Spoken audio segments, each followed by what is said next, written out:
So we are gonna go live in five, four, three, two, one. Hey everyone, welcome to the first official podcast. This is a podcast that I've always wanted to start. We've got my special guest here today. She's currently online through Skype right now, obviously, because we're all quarantined. We can't do in person, otherwise, that's definitely what I would do. So the person joining me today is my awesome friend Zoua Vang. If you don't know her, she is the president of the Hmong American Student Association for the University of Wisconsin-Madison. So, hey Zoua, can you hear me? And how are you doing? Hi, I'm doing good. Yeah, I can hear you. Can you hear me? Yes, yeah, I can hear you. So that's good. How are you during this crazy coronavirus epidemic? I'm losing my mind. At first, it was really crazy just being by myself, but being back home has been really nice. Hanging out with my parents and grandparents, getting a little breather from school during spring break, but transitioning online has been pretty hard. Yeah, that's what a lot of people have been saying, and I've been out of college for like almost 2 years. Yeah, 2 years now, and I can't like at first it sounds like, oh, that's awesome, we're going online, but then I can see how it can be very difficult too, especially if you're a person that enjoys just being in front of the professor and stuff like that. Like obviously some lectures you can get away with just looking at notes and stuff, but sometimes it is very helpful to be there too. Yeah, definitely. I'm the type of person to open up like the internet browser and stuff, but I would open up to my homework, but I would also open up to YouTube and Hulu and Yeah, Netflix, Facebook even. I know. Yeah, it's bad. But other than that, you're doing good though. You're back in Wausau, right? I'm in Stevens Point. Oh yeah, Stevens Point. Sorry. Yeah, yeah. Okay. Okay. Cool. So you're back. So is there any chance that you guys go back to campus in Madison, or is it the rest of the semester? Like that's it. No going back. Yeah, it's no going back for the semester. Yeah, we haven't heard anything about spring commencement. They just postponed it, but we don't know about like summer classes and stuff like that either. Guess they're just gonna try to play it by ear. Oh, gotcha. Okay, but that's good to hear that you're doing good, Joa. So, kind of jumping into what I was talking to you about earlier, as far as the topic of today's episode. So, based off of some conversations I've had with friends and just some questions I've been getting these last few days after my previous video, a lot of people have been talking about like feeling like a second option or essentially just feeling like an option like in today's dating society. And we had a conversation just a while back saying about how like it's I think today's dating society is has changed so much to the point where it social media has made it acceptable, and like society makes it seem acceptable to just go out and request someone to be your friend, and you can just instantly start messaging them, and everything has become so accessible and readily available, right? And Yeah. that makes it so like that really opens up your pool. Like obviously someone can just add someone from California, and this other person lives in New York City, and they can just start talking back and forth. So everyone is so accessible. It oftentimes makes other people feel like they're just an option, or sometimes people have so many options that they make it seem like other people are just an option and not a priority. Like what's your experience or thoughts on that first? Thoughts first, and then we can jump into experience afterwards, like feeling like a second option or just not a priority. What are your thoughts on that? I think that's pretty common, more common than you would think. I feel like what you said is true, that it is a lot easier for a lot of people to kind of communicate through social media, even if you didn't know who they were and stuff. I feel like it's a lot easier for people to kind of forget to like value who they have and like really appreciate the people that are already in their life. Mm-hmm. I think that's also kind of like something that comes into play too when you talk about trying to find like a partner or a significant other, because it's kind of like it falls back on the whole. Um, I feel like with social media, it's a lot of like visuals first, Yeah, for sure. before you actually get to know the person, right? But Yeah. um, even when you get to start to know the person too, like it opens up a whole pool of you could talk to as many people as you want, but then you don't really see the what you don't really get to see the uniqueness of an individual when you do that, because then you start, Yes. it's either you start comparing how they're different or what's better Right. and all that kind of stuff. You don't really get to see them as an individual. Exactly. Yeah, and one quick analogy, sorry to interrupt you. One quick analogy that I like to put it as is like I've heard this somewhere before where it's like talking to multiple people at the same time is like very similar to trying to watch a lot of movies at once, right? Say you're trying to watch 4 or 5 movies at once. Like obviously it sounds ridiculous, but it's like trying to watch 4 or 5 movies at once and you're at the same exact time and you're jumping back and forth between screens and then at the end of all the movies you're like, I didn't really feel engaged in any of the movies. Like, yeah, obviously, because you're watching 4 or 5 movies at once, right? Like, that's Yeah. kind of like that. At least that's for me, coming from my perspective. Like, I would prefer to focus on one or even maybe two individuals. Like, obviously, I prefer to focus on one, but I find that it's honestly become the norm to focus on like at least two individuals nowadays or three or whatever. But I prefer to focus on one individual first and kind of just get to know them a little bit and take them on a date or two and see if things work out from there. And I think it also depends too on their intentions coming in as well, because especially in this For dating sure. society, a lot of people aren't really trying to like do. It kind of really depends on the person, but a lot of people aren't trying to get into something serious too. Like people just like Yes. the hookup culture, or just like Mm-hmm. just trying to be friends, all that kind of stuff. Like, Yeah. it really depends on the intentions coming into it too. But I'm similar to you too. Like, I like to focus on just one person if I'm, because I really want to be just about one person. Like, I don't want to be Right. giving myself like 20% to each person. I really feel like I should come in genuine and giving myself 100 to whoever I see gives me back that same amount. Mm-hmm. Yeah. Well, Joel, let me ask you this: has there ever been like an instance where you're talking to a person and you're trying to give them your 100%, right? But then you can clearly tell you're not their 100%, you know what I mean? Like you feel like you're just an option to them, like you're not a priority. Hmm. Yeah, I have felt like that before. I think about like my previous experiences. Um, I think that when I'm actually in that position, sometimes I don't really see it like that, because I try to be like more understanding from their perspective, or more so of like just understanding about their history and stuff like that, and like what reasons may be present that makes them like not really talk back. Yeah, no, I feel that exact same way. Like it's like, but you know what though, Joel? I'm gonna tell you something. So in my personal experience of dating, I feel like if you're giving 100% and the other person is not like they make you feel like an option and you're not a priority, my advice would be to just move on. Like honestly, it sucks to hear and a lot of people don't want to hear it, but if I don't here's how I think of it, right? I don't want to be with someone that has to hesitate about wanting to be with me. Does that make sense? Yeah, it does. That's just how I am. What do you think about that? Yeah, I think for me, I kind of went into something similar. Not necessarily being like a second option. It was just like, I guess more of, so the person just didn't really, um, they saw everything that I was giving into our relationship, with air quotes, if you could see. Mm-hmm. But um, I guess it was more of just like the whole thing of just being able to kind of still be out there and talk to other people as well. Yeah. Um, I think it kind of runs in my head a lot, because like whenever I reflect about it, I questioned a lot about their intentions more than myself. And then in the beginning, I did it kind of started with a lot of like self-doubt, because like when you kind of go through the process, you kind of think, oh, what could I have done differently? Or what did I do that, maybe he didn't like, or something like that. So you kind of start blaming yourself a little bit. But then like when you're in kind of these situations, as I learned, is that you shouldn't really, it's not about you, it's more so of the other person, in my Right. scenario, that is. Because like a lot of people think that like if you love harder, that'll like make people stay, Mm-hmm. or that if you did something different, then it could have changed like the whole route.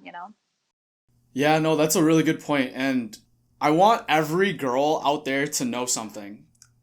If a guy is really into you, you don't even have to worry about feeling like a second option, or you shouldn't have to worry, because they will make it obvious that you are a priority. And how they make it obvious are just little subtle things like this. Like, if there's a girl that I'm talking to and I want to make it known that she's a priority, I don't just say, hey, let me know whenever you're free so we can hang out, right? There's a difference from saying, hey, let me know whenever you're free so we can hang out. Instead of saying that, what a guy that really wants to be with you will say is like, he'll pick a date. He'll literally be like, hey, are you available this weekend? Or, hey, are you available on this day at this time? Like, I think it's those little subtle things in words that girls need to understand, that if a guy really wants to be with you, it should be obvious. A lot of people need to understand that if you feel like a second option, you probably are. Obviously, we're both hopeless romantics, right? Let's get that out of the way. Like, Yes. do you ever find yourself, like, I think personally this is a toxic trait of mine that I need to stop. Sometimes when I like take a girl on a date or two and start to really get to know her, I often find myself doing this that I need to stop doing. Sometimes I start picturing myself in the future with them, and it's like, oh, this person would be really great, stuff like that, and I just get ahead of myself, right? And then when things don't work out, like, I kind of not break my own heart, but like I kind of get disappointed that we didn't get to that point, right? And that really sucks, but it's also kind of toxic of myself, and I need to be self-aware enough to step back from that. Do you ever get that sometimes, or is that just me? No, I do too. I don't know if that's really like a toxic trait though. I think that it's a good trait to have because like I mean you go into these dates with intentions of wanting a future with them though. Like you know what you want. I feel like that's the one thing that a lot of people in this society right now, like the dating society, don't know. Like they don't know what they really want in like either a partner or the future and stuff and like and I think that that's the hard part about depicting who you're going to be talking to and stuff because like for you for example from what I kind of get is that you go in because you want to actually you see them for like having a future with them so like that means future dates also possibly meeting your family at one point you know like it's just more than just a relationship you know like this is something that you want for your life. Right. But to be fair though, I think honestly sometimes that scares some people away that don't know what they want, right?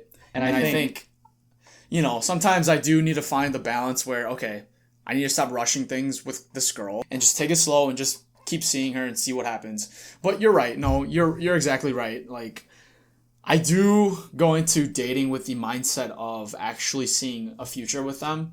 And sometimes I admit I can get in over my head from time to time, but I don't know. Maybe it's just something that I need to find. There's always a balance, right? I need to find that balance from living in the reality and where we are, because obviously we're not even boyfriend and girlfriend yet. We're just dating, like talking, and going on dates. Yeah. So sometimes I just find myself getting a little bit too ahead of myself. Sometimes I need to pull back a little bit. But no, you're right. I mean, that's honestly why I date, is to potentially, see a future with myself with them in it. So. Yeah, you're right in that aspect. But, okay, so Zoua, to kind of shift, I want to shift to what we were talking about a couple days back with the movie. If you haven't seen, spoiler alert, we're going to be talking about some spoiler stuff in regards to this movie. The movie is To All the Boys I've Loved, and the part 2, P.S. I Love You, that one as well. So, what were your thoughts on that movie? Honestly, I like the first movie better than the second one. The second one was a lot. I felt like it was really relatable with Laura Jean though, when she was comparing her relationship with the previous relationship with I don't even remember the characters' names. Kavinsky? Yeah. Yeah. When she was thinking a lot about Kavinsky's ex. Mm-hmm. Um, I think that that's something that is relatable for a lot of girls. I don't know if you guys also go through that too, because you kind of think like, oh, like this person used to do this with their ex, or maybe I'm not as good as their ex, or something like that. I think that that's pretty common to go through. Do you feel like you guys go through something similar? Guys definitely do.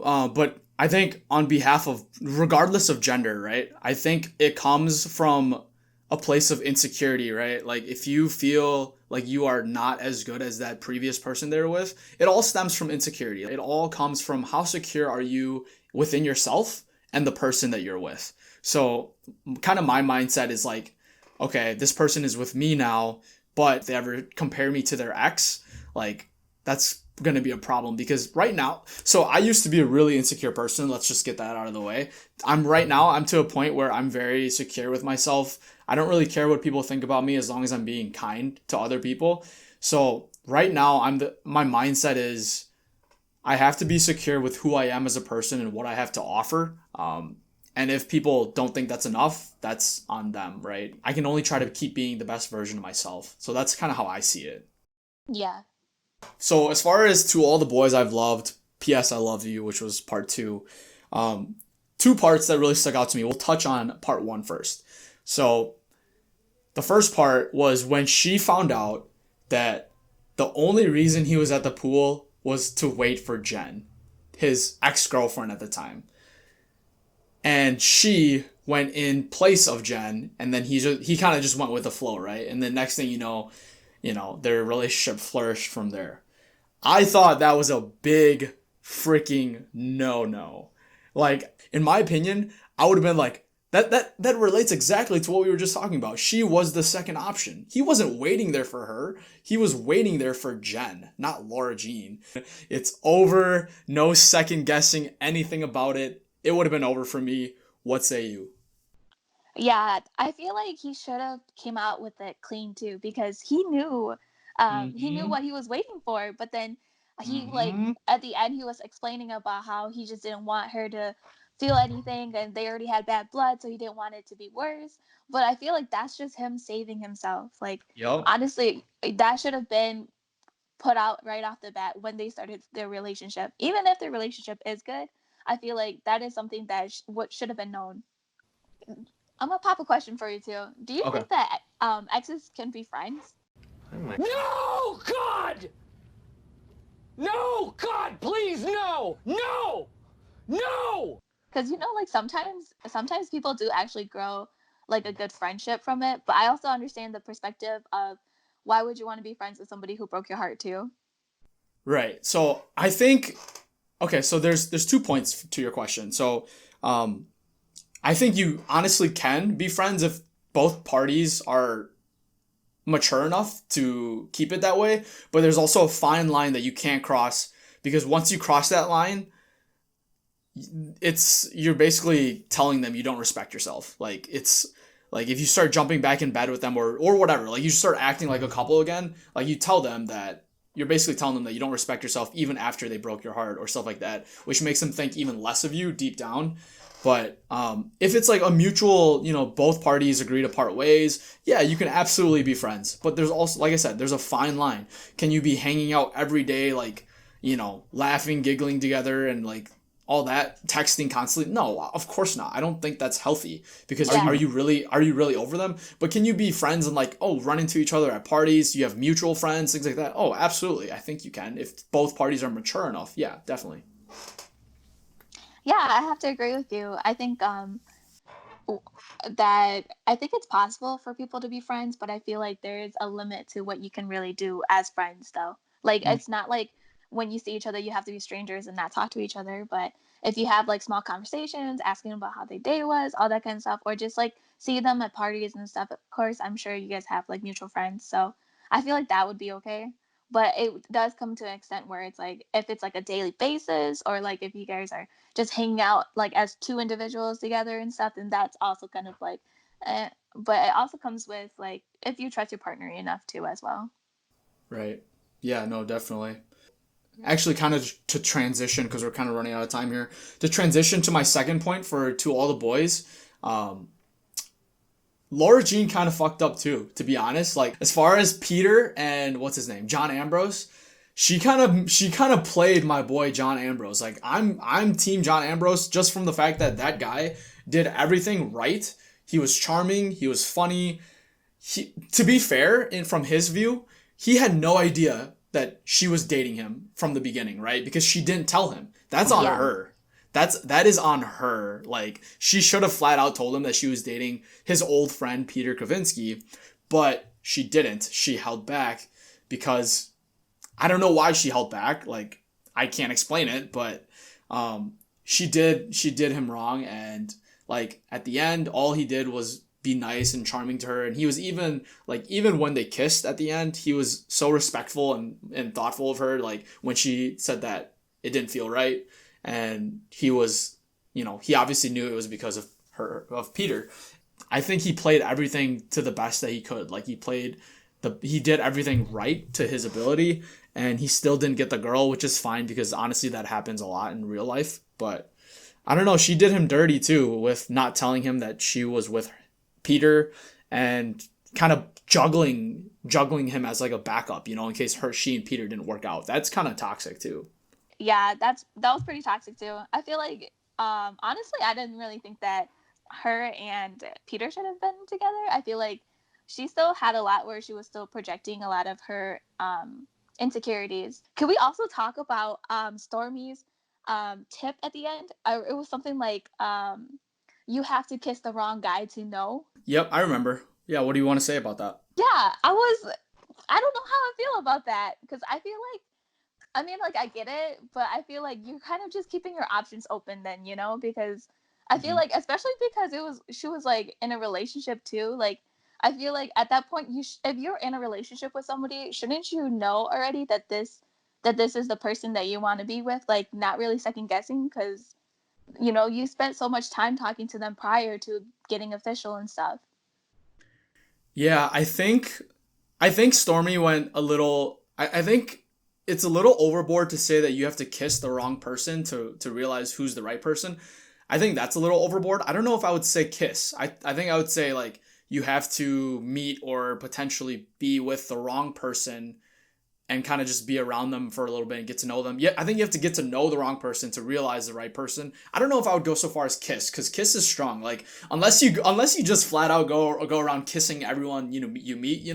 So I think kiss is the wrong word there, but I think you have to meet and get to know the wrong people before you realize what's right for you. And I think in my personal experience, like, I've met a lot of girls that are great girls, like super cool girls, just not right for me, right? Like, just didn't want to travel, not so big about that, like other little things. Like, for example, there's this one girl that I met, super cool girl, super down to earth. The only problem was she wasn't a big family person, and she kept telling me that she didn't really like her family. So what's to say that if she doesn't even like her own family, what is she gonna think about my family, right? My family's crazy. So it's like, if she doesn't even like her own family, the chances of this girl liking my family is like, or like being a big family person, which I am, is like a no. But I think, like, to answer your question, I don't think you have to kiss the wrong person to know. I think you just have to get to know people and see different traits and attributes and what you like about people and what you don't like about people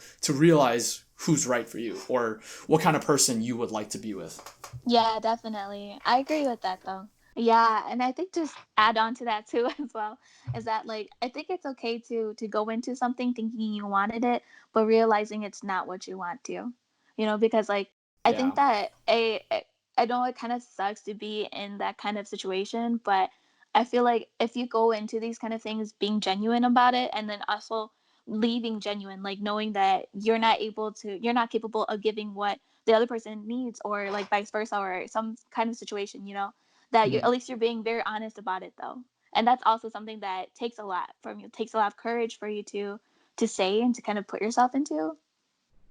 Yeah, no, definitely. And my personal policy is, like, honesty is literally always the best policy, regardless if it hurts the other person. I would rather be honest with them than them finding out from someone else, or me telling them a little white lie to not hurt them. And then if they find out it's a lie, it hurts them even more, right? So I think honesty is the best policy in that case. Yeah, because especially with relationships, like, you're already making yourself very vulnerable to this person that you want for the rest of your life. Mm-hmm. So, or like in the sense of just like talking to and stuff like that, like, you're really putting yourself out there. So I feel like the best that you could really do is to be honest and to be genuine with whatever that you do, like, regardless if it's a positive or negative thing that will affect them. I feel like you have to.